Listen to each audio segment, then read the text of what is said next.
बुलेटिनच्या सुरुवातीला एक breaking news आहे। पहलगाम हल्ल्यानंतर पंतप्रधान मोदींची महत्त्वाची बैठक होतीये। संरक्षण मंत्री आणि तिन्ही सैन्य दलाचे प्रमुख यासाठी उपस्थित आहेत। सीडीएस सुद्धा या ठिकाणी उपस्थित आहेत। तर पंतप्रधानांच्या निवासस्थानी ही महत्त्वाची बैठक सुरू आहे। त्यामुळे भारत आता पाकिस्तानवर हल्ला करणार का असा सवाल उपस्थित होतोय। जेव्हापासून पहलगाम हल्ला झाला आहे तेव्हापासून पाकिस्तानला धडा शिकवा अशी मागणी समोर येत असतानाच आता पंतप्रधान मोदी यांच्या निवासस्थानी ही महत्त्वाची बैठक होतीये।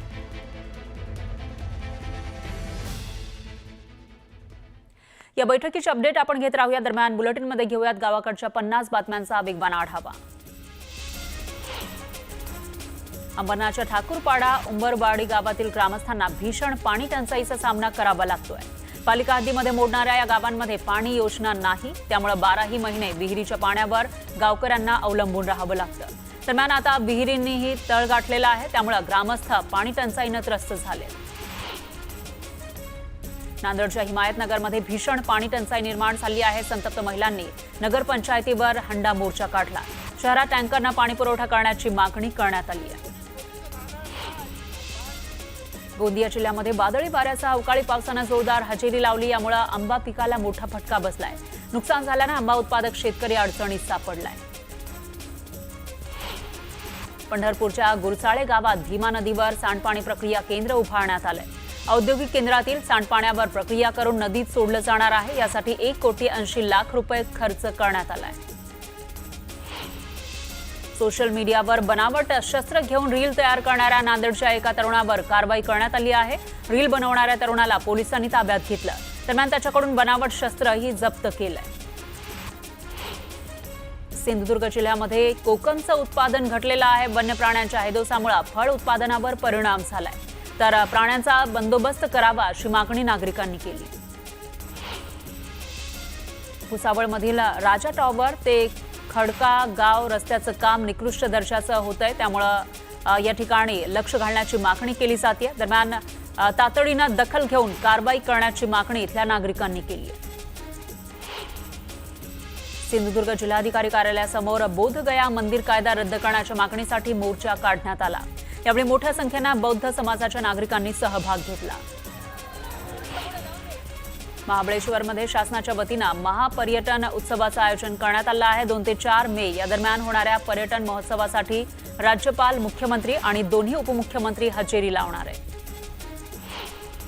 परभणी जिल्ह्यामध्ये पाण्याची भीषण समस्या निर्माण झाली आहे। पाण्याच्या अभावानं पिकांचं मोठं नुकसान झालंय। दरम्यान जायकवाडी धरणातून पाणी सोडावं अशी मागणी शेतकऱ्यांनी केली आहे। सांगलीमध्ये गायींची तस्करी करणारं वाहन शिवप्रतिष्ठान हिंदुस्थान गोरक्षा समितीच्या कार्यकर्त्यांनी पकडलं। यासाठी वाहन पलटी झाल्यानं काही गायींचा यावेळी मृत्यू झाला आहे, तर वाहन चालक फरार झाला। नाशिकच्या गंगापूर धरणातून पाणी सोडल्यानं गोदावरी नदीला पूर आला। पुराच्या पाण्यामध्ये गाय अडकली होती। इथल्या नागरिकांनी या गायीचा सुखरूप असा बचाव केला। एकीकडे नांदगाव मालेगाव तालुक्यातील अनेक गावांना पाणी पुरवठा करणारा नागासाक्या धरणानं तळ गाठलेला आहे। धरणामध्ये जेमतेम पाणी साठा उरलेला आहे, तर दुसरीकडे परिसरातील शेतकरी अवैधरित्या शेकडो विद्युत मोटारी लावून धरणातून पाणी उपसा करतायत अशी धक्कादायक माहिती समोर आली आहे। पुण्यामध्ये अक्षय तृतीयेनिमित्त आंबे येत आहेत, मात्र आंब्याच्या दरामध्ये घट झालेली आहे। आंब्याची आवक वाढली आहे, त्यामुळे दरात घट झाली आहे। यावेळी हापूस आंब्याला 500 ते 800 रुपये दर मिळतोय। अक्षय तृतीयेनिमित्त आंब्याला मोठी मागणी असते। मालेगाव मनमाडच्या बाजारपेठेमध्ये मोठ्या प्रमाणामध्ये आंब्याची आवक झालेली आहे। दर आवाक्यात असल्यामुळे सण साजरा करणाऱ्यांना दिलासा मिळालाय। दोडामार्गमधील साटेली भेडशी इथं अवैध मदरसा उभारून तिथं एक मुस्लिम धर्मगुरू प्रशिक्षण देत होता। हा प्रकार समोर आल्यानंतर स्थानिक ग्रामस्थ आणि हिंदुत्ववादी युवक आक्रमक झाले। स्थानिकांनी दोडामार्गच्या तहसीलदारांची भेट घेऊन अनधिकृत मदरसा हटवण्याची मागणी केली। चिपळूणच्या येलोंदवाडी धरणाच्या कामाला वेग आला आहे। 80% काम पूर्ण झालंय, यामुळे अनेक गावांचा पाणी प्रश्न मार्गी लागलाय। सांगलीच्या आष्टीमध्ये सागर शिंदे यांच्या शेतातील झाडावर लिंबू, बाहुली, दोरा आणि टाचण्या बांधल्याचं समोर आलंय। त्यामुळे परिसरातील नागरिकांमध्ये भीतीचं वातावरण आहे, तर नागरिकांनी यावर कारवाई करण्याची मागणी केली आहे। गोंदिया जिल्ह्यामध्ये वादळी वाऱ्यासह अवकाळी पावसाने हजेरी लावली। वादळी वाऱ्याने अनेक घरांवरील छत उडाले तर अनेक ठिकाणी झाडं उन्मळून पडली। शासनाने तातडीने पंचनामे करून नुकसान भरपाई द्यावी अशी मागणी शेतकऱ्यांनी केली। प्रधानमंत्री ग्राम सडक योजनेअंतर्गत चिपळूणच्या ग्रामीण भागामध्ये सिमेंट ट्रीटेड बेस रोडचा प्रयोग यशस्वी झालाय। यामुळे रस्त्यांचा दर्जा आणि आयुष्मान वाढण्यास मदत होणार आहे। शहापूरच्या गुंड्याचा पाडामध्ये 1956 पासून सेवा करणाऱ्या शिक्षकांचा सत्कार करण्यात आला। यावेळी विद्यार्थ्यांनी लेझिमच्या तालावर ठेका धरत शिक्षकांचं स्वागत करत अनोख्या पद्धतीने कृतज्ञता सोहळा साजरा केला। मुंबई गोवा महामार्गावरील कशेडी घाटामध्ये जुन्या महामार्गावर भोगाव हद्दीतील रस्त्यावर भेगा पडल्या। त्यामुळे पावसाळ्यात नवीन झालेल्या मार्गावर दरड कोसळून मोठी दुर्घटना घडण्याची शक्यता आहे। त्यामुळे तातडीने उपाययोजना करण्याची मागणी केली जाते। चिपळूणमध्ये रस्त्याच्या कामादरम्यान बेकायदेशीरपणे डोंगर उत्खनन झाल्याचं समोर आलं। दरम्यान महसूल खात्याचं याकडे दुर्लक्ष होत असल्याची तक्रार नागरिकांनी केली आहे, तर संबंधितांवर तातडीने कारवाई करण्याची मागणीही करण्यात आली आहे। जळगावच्या चोपडा शहरामध्ये बहुभाषिक ब्राह्मण समाजाच्या वतीनं भगवान परशुरामाच्या मूर्तीचं जल्लोषात स्वागत करण्यात आलं। यावेळी ढोल ताशांच्या गजरात फटाक्यांची आतषबाजी करण्यात आली। धुळ्यामध्ये अजित पवारांच्या मंगल कलश गौरव यात्रेचं जल्लोषात स्वागत करण्यात आलं। यावेळी मोठ्या संख्येने कार्यकर्त्यांनी स्वागतासाठी गर्दी केली होती। अक्षय तृतीयेच्या मुहूर्तावर जळगावच्या अमळनेर इथल्या मंगळ ग्रह मंदिरामध्ये आकर्षक सजावट करण्यात आली। यासाठी 100 किलो आंब्याचा वापर करण्यात आला। तिथीनुसार शिवजयंती साजरी करण्यासाठी कराडकर सज्ज झालेत। कराड शहरातील चौकात शिवरायांचे देखावे उभारण्यात आले। पंढरपूरमध्ये मंगल कलश रथयात्रेचं आगमन झालं। यावेळी राष्ट्रवादीच्या कार्यकर्त्यांनी या यात्रेचं उत्साहात स्वागत केलं। सोलापूरच्या मारुती चितमपल्ली यांना पद्मश्री पुरस्काराने सन्मानित करण्यात आलं आहे। राष्ट्रपती द्रौपदी मुर्मू यांच्या हस्ते पुरस्कार देण्यात आला।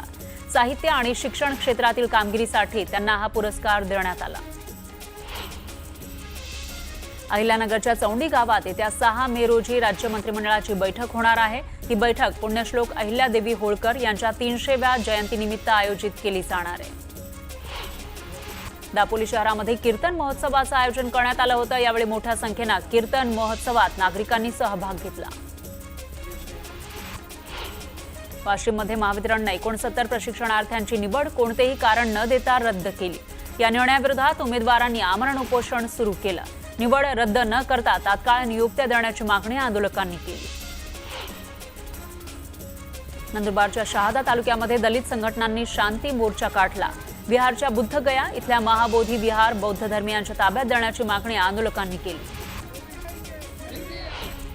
सिंधुदुर्ग जिल्हा माध्यमिक आणि उच्च माध्यमिक तसंच इथले अध्यापक विद्यालय शिक्षकेतर कर्मचारी संघटनेनं लाक्षणिक उपोषण सुरू केलं। कर्मचाऱ्यांची कामं निकाली निघत नसल्याचा आरोप संघटनेनं केलाय। पुण्यात राष्ट्रवादी शरदचंद्र पवार पक्षाकडून आंदोलन करण्यात आलं।